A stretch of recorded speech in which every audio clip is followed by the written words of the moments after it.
Welcome back to the Gridiron Expert, the best kept secret in all of college football.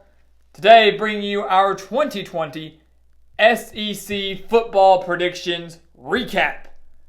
As always, make sure to continue to like, comment, subscribe, and share our videos. And also make sure to check out everything down in the description below, where you can visit our new website, thegridironexpert.com, to gain exclusive access to our expert picks, our community forum, and our weekly newsletter.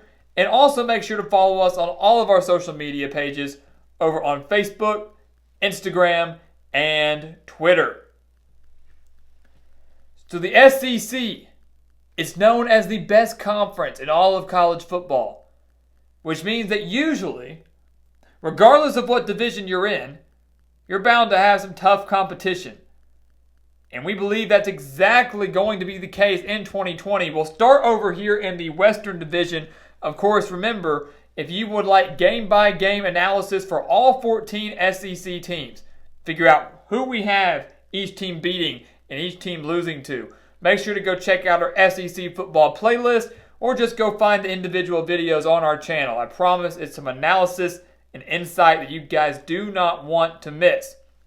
We start here in the West. Alabama, we have winning the SEC West. They did not win it last year, losing 2 conference games to LSU and Auburn in that season finale.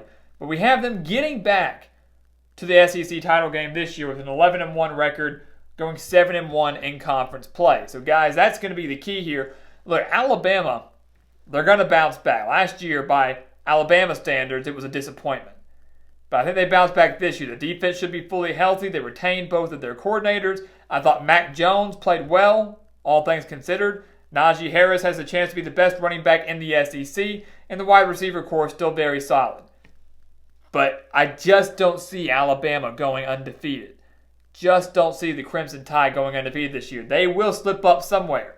Got a tough game on the road at LSU. They get Georgia at home this year. Could be someone else within the West. Some people think it could be Tennessee at Neyland Stadium. Go check out our Alabama video to see who we had them falling to, but the Crimson Tide will slip up once in 2020. Right below them, we have the LSU Tigers, the reigning national champions. Still going 10-2, guys. Still have them winning double-digit games this year, but 2 conference losses, of course. LSU lost so much with that national championship team, I think everybody's dismissing them, thinking they're going to go back to 7 wins, 8 wins. That's not going to be the case. At worst, this LSU team wins 9 games. That's, to me, worst case scenario. They still got a lot of talent coming back. Arguably the best corner in America in Derek Stingley. I think Miles Brennan still thrives. Steve Ensminger is still the offensive coordinator down in Baton Rouge. Bo Pelini is now the defensive coordinator for the Tigers. And they've got Jamar Chase and Terrence Marshall back at wide receiver. So sure, you lose Joe Burrow. Sure, you lose Clyde Edwards-Helaire. Sure, you lose a lot of other players defensively. LSU still has the talent to contend for the West. Absolutely do. So 10-2 for the Tigers, followed by Texas A&M, who we have going 9-3. Very favorable schedule up front, but the final 2 games for the Aggies come against Alabama and LSU. One of those coming on the road. So while I think Jimbo Fisher seizes that opportunity, seizes the chance to start strong, it's going to be how they finish that determines whether or not they can win the SEC West or not. But regardless, 9-3 would be the best record yet under Jimbo Fisher since he arrived in College Station.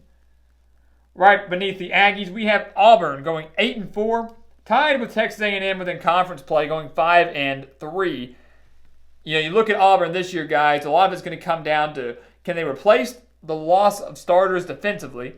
Their defensive line's not going to be the best in college football anymore. And will Bo Nix take a step forward at quarterback? Played well, decent, as a freshman last year, but now he's back with a new offensive coordinator in Chad Morris and a very good core of wide receivers. Does he take a step forward in Gus Malzahn's system?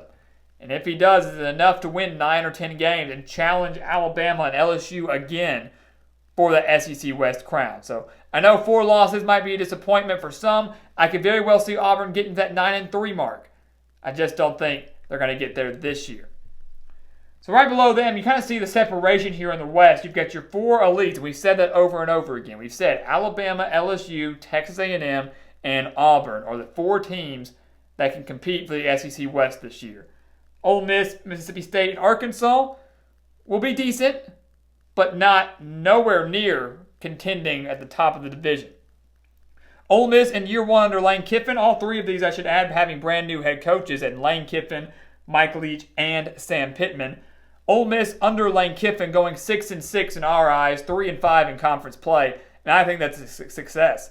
Considering the amount of starters they've got to really figure out on the defensive side of the ball and how bad I think that defense is going to be this year, getting to a bowl game in year 1 under Lane Kiffin would be phenomenal.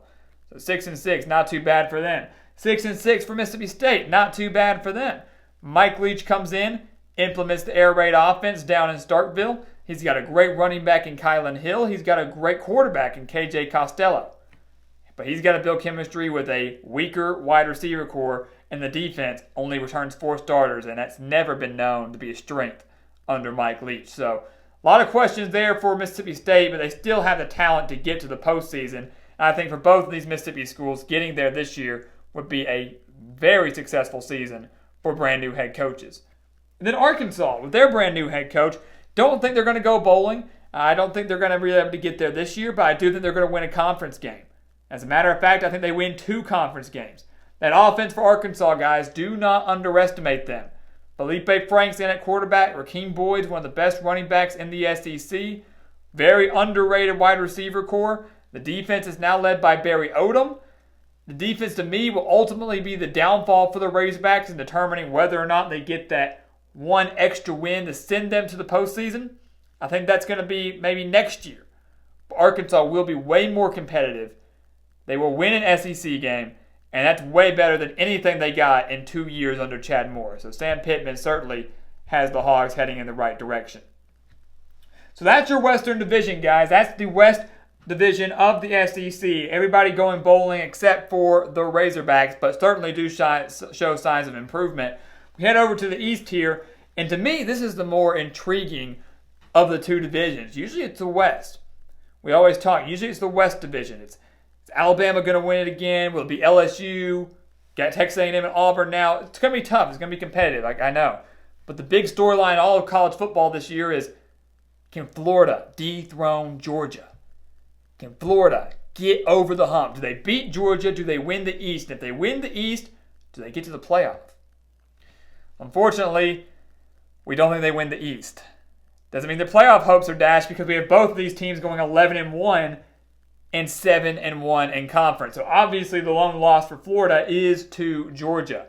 We have the Gators falling to the Bulldogs. The world's largest outdoor cocktail party. Hopefully we can have that down in Jacksonville. Georgia's got the number 1 defense in the country. They finally have a revamped offense, hopefully, with Todd Monken as their new offensive coordinator. 2 great quarterbacks in Jamie Newman and JT Daniels, and a very underrated but young wide receiver core. Georgia's offense will take a major step forward after being so stagnant and boring in 2019, and the defense is going to remain extremely strong, especially in the secondary. And that was kind of the deciding factor in giving the Bulldogs the win over the Gators here. It was whether or not Kyle Trask could exploit enough holes in the secondary to win for the Gators. I don't think he can. I think they lose that game, but 11-1 still keeps them in the playoff hunt by season's end. Because remember, we have seen teams not make their conference championship, not win their conference championship, and still slip into the playoffs. So with only 1 loss, a close one at that, to a good Georgia team, Dan Mullen and the Gators are not out of the discussion. So 2 11-1 teams in the SEC East, and then you see a significant drop-off there. Right below them is Tennessee. I believe Tennessee is the 3rd best team in the SEC. I think a lot of people believe Tennessee is the 3rd best team in the SEC, behind Georgia and Florida. But I think a lot of people believe Tennessee is the 3rd best team with about 8 or 9 wins. And I just don't see that for Jeremy Pruitt and the Volunteers this year. I think a lot of people are upset about that. And we do have one upset for the Volunteers that I think a lot of people disagree with. So maybe you bump Tennessee up to 8-4. But a lot of people believe that the Volunteers can upset the likes of maybe Florida at home, Alabama at home, maybe even Oklahoma on the road. And I just don't think Tennessee is to the point for their 4 biggest games against Oklahoma, Florida, Georgia, and Alabama. I just don't know if they're going to have enough to win any of those. I do think Jeremy Pruitt did a phenomenal job turning the ship around. 1-4 start, won their final 6 games. They finished the year 8-5. Fantastic. Tennessee, the way he's recruiting, doing a fantastic job, and they're going to be very dominant and very tough to beat in the following years. But I still think they're going through some growing pains under Pruitt. 7-5, they're going back to a bowl game. They have a chance at an 8-win season, but they're just not to the level yet to beat the top dogs on their schedule. Right below Tennessee, you've got Kentucky, who went 7-5 last year, and we've got going 7-5 this year. You look at the Kentucky team, guys, fantastic defense yet again under Mark Stoops. They were second in the country in their passing defense. They were 21st in the country in their total defense. And last year they went 8-5 with the win over Virginia Tech in the bowl game with Lynn Bowden, a wide receiver, at quarterback. I think they went 6-2 in the 8 games that he started at quarterback. It was unbelievable the coaching job that Stoops did for Kentucky last year. But now Kentucky has a legit quarterback under center. Should be Terry Wilson, who got Kentucky to a 10-win season back in 2018. The defense remains strong. Kentucky's offensive line and running backs remain strong. They are a team that can win anywhere between 7 to 9 games. But I'm thinking it's more on the 7-win mark, maybe 8, if they pull off a win that we do not have them having. Once again, go check out that Kentucky video for that analysis. But the Wildcats, they're making bowl games consistently on the Mark Stoops, and that's really all you can hope for if you're a Wildcat fan in Lexington. Right below Kentucky, we have South Carolina, 6-6, 3-5. This is a huge mark here because that might save Will Muschamp's job. South Carolina had the toughest schedule in the nation last year. They were hit by so many injuries last year, going 4-8. And now Muschamp, who, remember, last year was just the first year that he missed out on the bowl game since he arrived in Columbia. Now Muschamp's on the hot seat. People want South Carolina to get back to the old Spurrier days where they were winning 10, 11 games, where they were competing at the top of the East. Muschamp doesn't have that right now. And it's not feasible right now with the talent that he has and the schedule that he faces. But what is feasible is getting back to the postseason. And if he got 6 wins, I would be thrilled if I were a Gamecock fan. I think he can do just that. 3 conference wins this year as well. All things considered, it's going to come down to Ryan Helinski. It's going to come down to that Carolina offense. Do they have enough juice to take that step forward and get just a few extra wins to get to a bowl game? And then rounding out the East, we have Missouri and Vanderbilt, 4-8 and 2-10. Vanderbilt not even winning a single conference game. The Tigers, we have only winning 1, and I don't have a lot of faith in Eli Drinkwitz this year. That's the problem for me. He took a step from Appalachian State where everything was handed to him. Scott Satterfield left him plenty of talent and basically the recipe for success. And he's going to go from 1 year as being a head coach, jumping from the Sun Belt to the SEC. Doesn't line up as a good season for me, especially with the amount of talent that Missouri lost offensively. They're going to go through some growing pains in Columbia. They're going to have to deal with that. Missouri is not a bowl team this year, not even close. So I think they go 4-8 this year, and Vanderbilt 2-10, 0-8 in conference play. It's a very difficult schedule, but they lost their top 3 playmakers from last year. And remember last year they went just 3-9. So there's no way to me that they take a step forward. I don't even think they match last year's win total. And with that 2-10 record and winless mark in conference play, Derek Mason will be fired in Nashville. So that wraps up your West Division. That wraps up your East Division, which means we've got a rematch, guys. We've got Alabama and Georgia in the SEC championship game. Remember, we saw them meet in the SEC title game a few years ago. The year before that, they met in the national championship game. And this year, in 2020, they will be meeting each other at Bryant-Denny Stadium. So Alabama and Georgia will meet in the regular season, and then we have them meeting up again in the SEC title game. So Nick Saban versus Kirby Smart. What would that be now? Part 4? I believe it will be part 4 here in the SEC championship. And we're going to lean with Alabama in the title game. So we have the Crimson Tide winning the SEC in 2020. It's going to be a fantastic matchup, but again, Nick Saban has never lost to one of his former assistants. Kirby Smart has gotten closer than anybody has. Almost won the national championship. Almost won the SEC title. Maybe he beats him in the regular season, or maybe it's another close loss. But regardless, I do think he slips up yet again in this SEC title game, the fourth straight appearance in this game for the Bulldogs, but it'll be their third straight loss in this game and ultimately might ruin their college football playoff hopes. I think Alabama's offense had a good day across the board, ground game and in the air, against this Georgia defense. I think Nick Saban will know how to exploit some weaknesses there, and a relatively low-scoring game. It will not exceed more than 27 for either team. Alabama wins the SEC championship game and ultimately will probably get a spot in the college football playoff. So guys, there you have it. Our projected records for every single SEC team, our projected standings for the Southeastern Conference going into 2020. Leave us some comments below. Do you agree or disagree? Who do you think does better? Who do you think does worse? And once again, for game-by-game picks and analysis for all 14 of these teams, make sure to go check out our individual videos.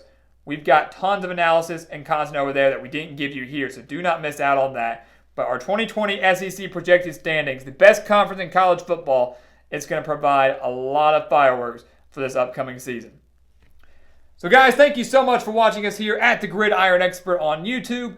Make sure to continue to like, comment, subscribe, and share our videos. And once again, make sure to go check down everything down in the description below, where you can get our exclusive content on our website, thegridironexpert.com, and also on our social media pages over on Facebook, Instagram, and Twitter. And as always, guys, thank you so much for watching, and we will see you next time right here on the Gridiron Expert.